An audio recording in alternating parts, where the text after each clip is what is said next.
Mga kababayan nating seniors, kung kayo ay 6 na po o 6 na tas at tumatanggap ng pensyon mula sa SSS or GCS, pakinggan ninyo ako ng mabuti dahil ang mga susunod na minutong ito ay maaaring magpabago ng inyong Disyembre at mga darating na taon. Maraming seniors ngayon ang nawiwili sa social media, nakakakita ng mga balitang nagsasabing may malaking dagdag sa pensyon. May bago raw na batas, may extra pang pera, pero hindi nila alam kung totoo peke lang. Kaya ito ako bilang kaibigan ninyo dito sa usapang. So, harapan ay maglalahad ng eksaktong katotohanan tungkol sa mga pagbabago sa SSS at GSIS. Ngayong Disyembre 2, 25 po. Huwag kayong umasa lang sa chismis or sa mga kopya-kopya na mensahe sa chat groups. Ito ang totoo. Ito ang opisyal at ito ang kailangan ninyong malaman para hindi kayo mapag-iwanan ng pera na para sa inyo. Mahalaga ito lalo na kung kayo ay tumatanggap ng maliit lang na pensyon. Kung kayo ay may sakit o kung kayo ay nag-aalaga pa rin ng mga apo dahil totoong may mga pagbabagong naganap, may mga benepisyo na kailangan sa ninyong i-claim at may mga deadline na hindi dapat palampasin. Kaya makinig kayo ng mabuti at pagkatapos nito, i-share ninyo sa mga kakilala ninyo para lahat kayo ay updated at walang maiiwan. Nagsimula ang taong 2025 na puno ng pag-asa para sa ating mga retirers. Unang-una, alam ba ninyo na ang SSS ay nagpatupad na ng makasaysayang 3 taong pension increase program simula pa noong Disyembre 2.5? Ito ang pinakamalaking reforma sa SSS sa loob ng 60 taon ng kanilang kasaysayan. Ibig sabihin mula Setyembre 225 hanggang 2.27. Lahat ng pensioner maging retirement, disability, or survivor pensioners ay makakakuha ng taang dagdag sa kanilang pensyon. Para sa mga retirement at disability pensioners, ang dagdag ay 10% kada taon. Samantalang ang survivor pensioners naman ay makakakuha ng 5% bawat taon. Pagkatapos ng 3 taon, ang kabuuang dagdag ay aabot na sa 33% para sa retirement at disability pensioners at L4 naman para sa survival pensioners. Halimbawa, kung ang inyong buwanang pension ay PH5B ngayon, pagdating ng 2007, ledo ito ng halos 1,6 na raw. Kung naman kayo ay tumatanggap ng 10 o 15,000, mas malaki pa ang inyong magiging dagdag. Ngunit huwag kayong malito. Ito ay automatic na pagbabago. Hindi kailangan mag-apply. Hindi kailangan pumunta sa SSS office. Ang increase ay automatikong i-release na sa inyong account. Ang mahalaga lang ay siguruhing tama ang inyong banking details at updated ang inyong address sa SS records. Napakahalaga na itong alamin dahil maraming seniors ang hindi nagpapaalam sa SSS kapag lumilipat sila ng tirahan or nagpapalit ng bank account. Kapag ganoon, maaaring hindi kayo makatanggap ng tamang halaga or baka madelay pa ang inyong pensyon. Kaya ngayong Disyembre, maglaan kayo ng oras para i-check ang inyong may SSS account online. Or kung hindi kayo marunong gumamit ng computer, hilingin sa mga anak or apo na tulungan kayo. Pwede rin kayong tumawag sa SSS hotline or pumunta mismo sa branch. Pero dahil season ito ng Pasko, maraming tao. Kaya mas mabuti kung maaga kayong pupunta or gamitin ang online services. Ngayon, pag-usapan naman natin ang GSIS. Maraming chismis na kumakalat tungkol sa GSIS ngayong DU25. Lalo na ang sinasabing PH5 na dagdag buwanan. Mga kapatid, dito kailangan nating maging maingat. As of now, walang opisyal na anunsyo mula sa GSIS Board of Trustees tungkol sa ganyang fixed amount na dagdag. Ang GSIS ay mayroon ngang history ng pagtaas ng pensyon pero hindi ito laging pareho para sa lahat.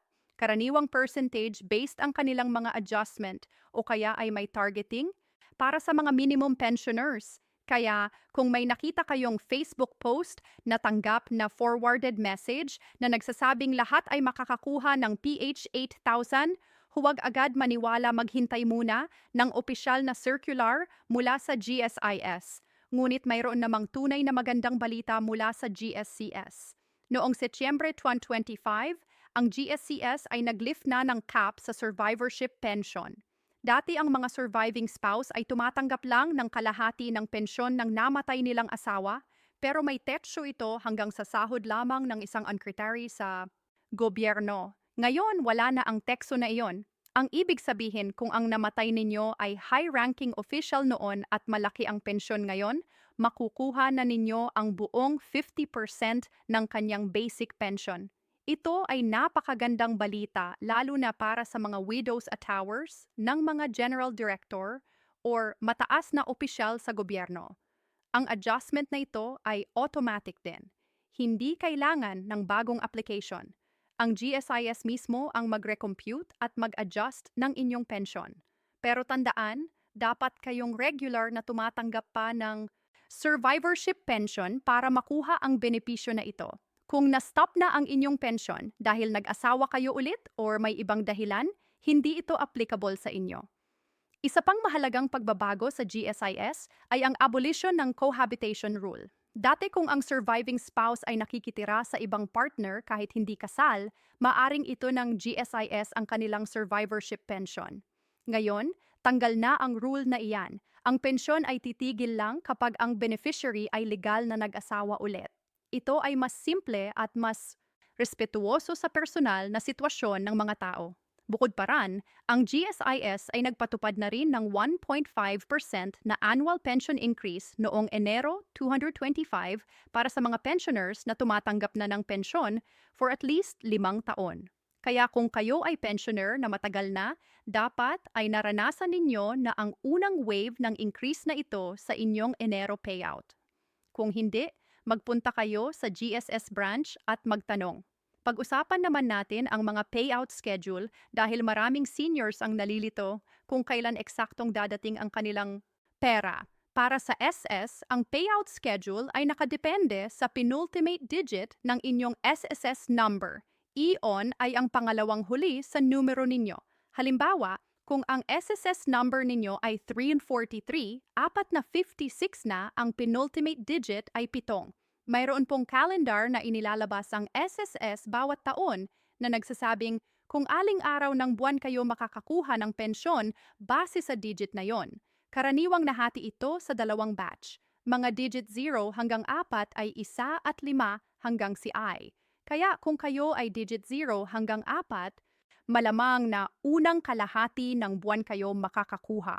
Kung 5 hanggang 9 naman sa ikalawang kalahati ngayong Disyembre, dahil Christmas season, may posibilidad na slightly earlier ang release noong at 24, ang 13th month pension ng SSS ay inilabas na as early as late November. Kaya bantayan ninyo ang inyong bank account ngayong huling linggo ng Nobyembre at unang linggo ng Disembre. Ang ikabuan na pensyon, ito ay 1 buwan ang dagdag na pensyon na ibinibigay bawat Disyembre. Kung ang regular pension ninyo ay piso na 1,000, ang ikabuan ninyo ay piso na sounds rin. Kung 16,000 ang regular ninyo, 16 din ang 13th month, ito ay tax-free at walang deduction. Sobrang laking tulong nito lalo na para sa gastos sa Pasko, regalo, notebena, medisina, bills. Tandaan lang, ang ikabuwang pensyon ay para lang sa mga aktibong pensioner. Kung na-suspend or na-stop ang pensyon ninyo dahil sa compliance issues, hindi kayo makakakuha. Kaya kung meron kayong natatanggap na sulat mula sa SSS o GSIS na nagsasabing kailangan ninyong mag-submit ng Annual Confirmation of Pensioners or AC documents, gawin ninyo agad. Huwag palampasin ang deadline. Ngayon, pag-usapan natin ang GSIS payout schedule. Ang GSIS ay mas. Lahat ng pensioner ay nakakatanggap tuwing ika-8 araw ng buwan. Kung ang ika-8 ay weekend or holiday, ang pensyon ay inilalabas sa huling working day bago ang ika-8. Kaya ngayong Disyembre 25, dahil ang December 8 ay Monday, iyan ay working day, kaya inaasahan na December 8 mismo ang release. Pero dahil Christmas season din, may posibilidad ng slight adjustments kaya bantayan ninyo ang inyong e-car plus o humid card balance. Ang 13th month pension ng GSIS ay inilalabas din sa unang linggo ng Disyembre. Sa nakaraang mga taon, may mga pensioner na nakatanggap pa as early as late November. Kaya kung hindi pa kayo nakakatanggap ngayong unang linggo ng Disyembre, mag-alala na kayo at tumawag sa GSIS or magpunta sa branch. May mga clawback o pagbawas sa pensyon. Ito ay isang mahalagang tanong dahil maraming seniors ang natatakot na baka may kunin pala sa kanila o baka may utang na ibabawas. Sa totoo lang, sa karamihan ng kaso, walang unexpected na uba pero may mga sitwasyon kung saan maaaring bawasan ang inyong pensyon. Una, kung may overlapping benefits kayo, halimbawa, nakatanggap kayo ng sickness benefit or partial disability benefit habang tumatanggap na rin ng pension, baka ibawas ito. Pangalawa, kung may dependent child ka na ina-claim mo pa sa pension pero nagtrabaho na pala or nag-asawa na, kapag nalaman ng SSS or GSIS, ibabawas nila ang overpaid amount sa inyong susunod na pension. Pangatlo, kung nagtrabaho ulit ang pensioner habang tumatanggap ng early retirement pension, maaaring masuspend ang pension depende sa rules. Kaya ang leksyon dito ay maging transparent. Kung may pagbabago sa inyong status, may trabaho na ang dependent. Namatay ang dependent o kayo mismo ay nagtrabaho ulit. Sabihan ninyo agad ang SSS or GSIS. Mas okay na kayo mismo ang magsabi kaysa ma-discover nila at magkaroon pa ng penalties. Ano naman ang mga hidden benefits na madalas hindi alam ng seniors?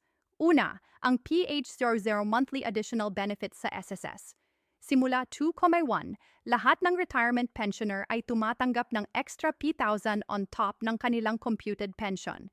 Pero maraming seniors ang hindi alam na automatic na ito. Kaya kung ang sabi sa inyo ay ang pension mo ay 4 na $1,000, in reality ay PH 5,000 pounds na dahil may automatic PH 1,000 pounds. Pangalawa, ang survivorship pension para sa mga anak ay pwedeng i-claim hanggang 2 taong gulang kung nag-aaral pa sila or kahit lampas paran kung may permanent disability. Maraming families ang hindi alam ito at hindi nila ini-claim ang pension para sa mga college students. Pangatlo, ang rehabilitation benefit ng SSS para sa mga disabled pensioners. Kung kailangan ninyo ng therapy, prosthetics, or special training, may program ang SSS para rito. Pero kailangan ninyo munang mag-apply. Hindi ito automatic. Pang-apat, ang Medical Assistance Program ng GSIS.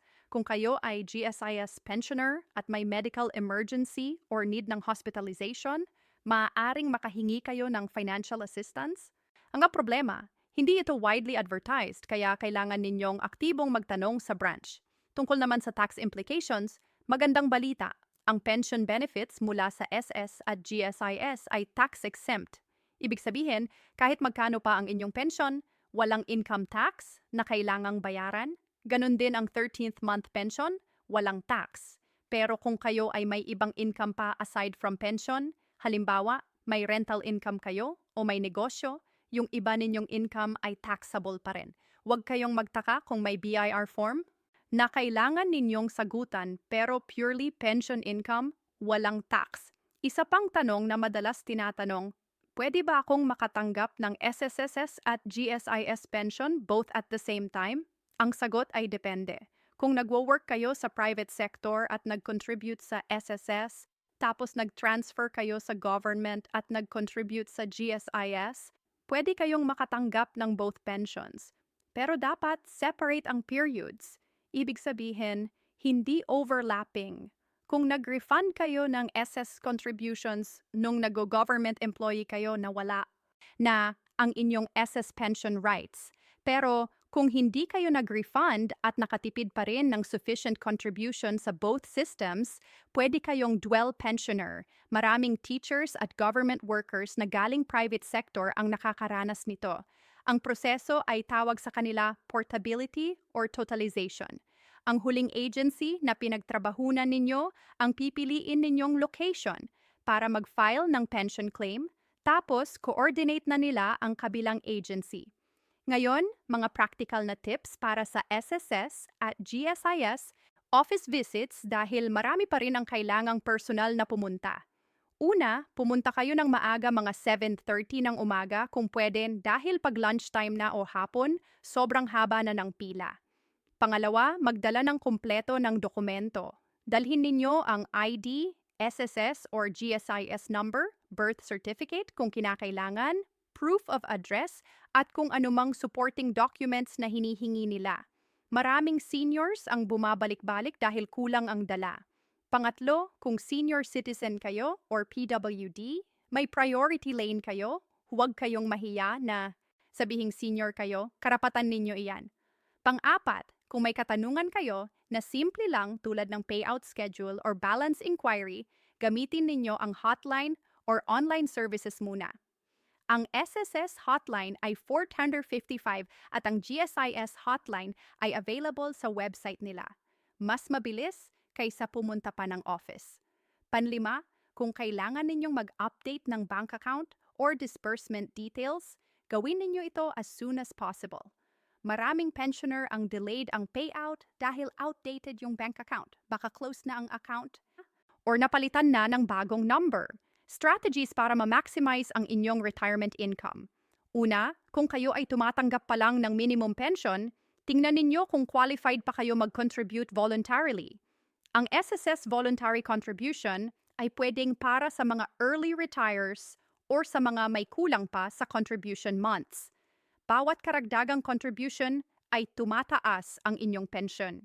Pangalawa, kung may lump option kayo na nakalimutan ninyong i-claim, halimbawa, funeral benefit, separation benefit, or terminal leave pay, claim ninyo iyan. Maraming retires ang hindi nakaklaim ng lahat ng kanilang benefits dahil hindi nila alam na may ganoon pa pala.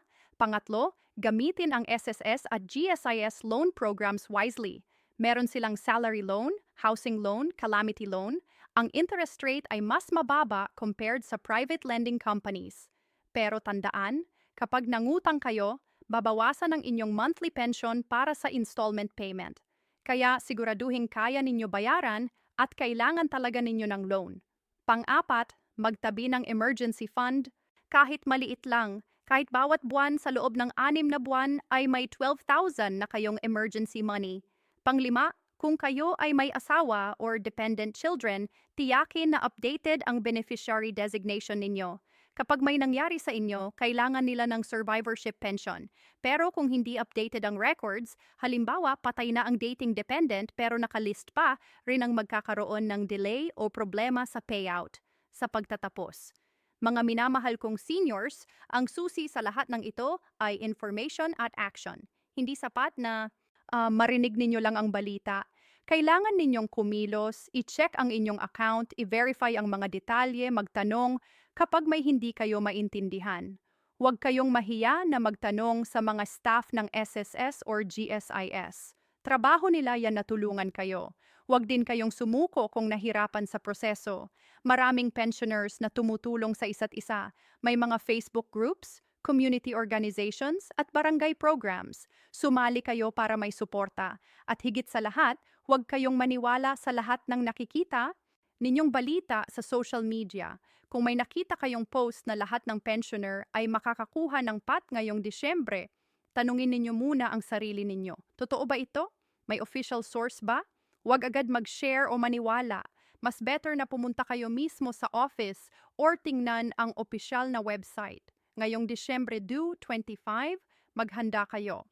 Bantayan ang inyong bank who account para sa ikabuang pensyon. Siguruhing updated ang lahat ng inyong dokumento at kung may mga kakilala kayong seniors na hindi yan updated sa balita, ibahagi ninyo sa kanila ang video na ito. Maraming seniors ang walang access sa internet o hindi marunong gumamit ng gadgets. Sila ang pinaka-vulnerable na maiwanan. Kaya ikaw na nakikinig ngayon, ikaw ang magiging ambassador ng tamang impormasyon. Sa huli, ang benepisyong ito ang SSS at GSIS pensyon ay resulta ng inyong pagod at sipag noong nagtrabaho pa kayo. Karapat-dapat ninyong matanggap ang bawat piso na para sa inyo. Kaya huwag palampasin ang mga pagkakataon, huwag palampasin ang mga deadline at higit sa lahat, huwag kayong matakot na humingi ng tulong. Maligayang Pasko sa inyong lahat at naway magdulot ng kasaganaan at kapayapaan ang taong 225. Ingat po kayo lagi